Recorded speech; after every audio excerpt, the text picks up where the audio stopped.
రేణిగుంట మండలం మల్లవరం ఎస్టీ కాలనీలో నివసిస్తున్న పేదలకు ఆశా స్వచ్ఛంద సంస్థ ఆధ్వర్యంలో నిత్యావసర వస్తువులు ఉచితంగా పంపిణీ చేశారు.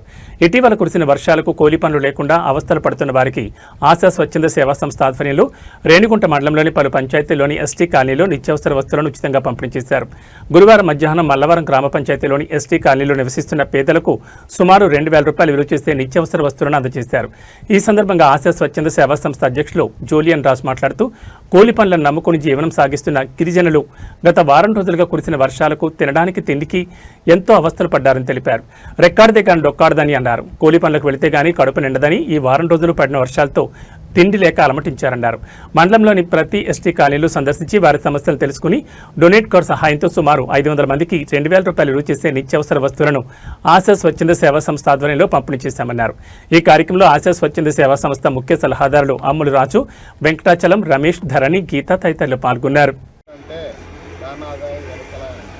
దళితుల్లో ఉన్నారు మాడగడ పోతున్నాం కాబట్టి మీరు నాకు కావాలన్న ఉద్దేశంతోనే మాషా సంస్థ ఉంది. మళ్ళీ అప్లై చేసినప్పుడు రోజు చేయలేనంత చేసావయ్యా, కరెక్ట్గా రాసావు, ఏ రోజుకి ఆ రోజు పంపిస్తున్నావు, ఏ రోజు మీడియా వార్తలు పంపిస్తున్నారనేసి అన్నారు.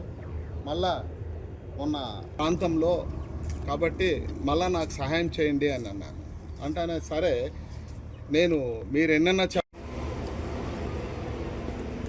గడిచిన రోజులుగా రేణిగుంట మండలంలో వర్షాభావం ఎక్కువగా ఉన్నందువలన వర్షాల వలన ఈ యొక్క ఎస్టీస్, ముఖ్యంగా ఎస్టీస్ వాళ్ళకి సరైనటువంటి ఇల్లు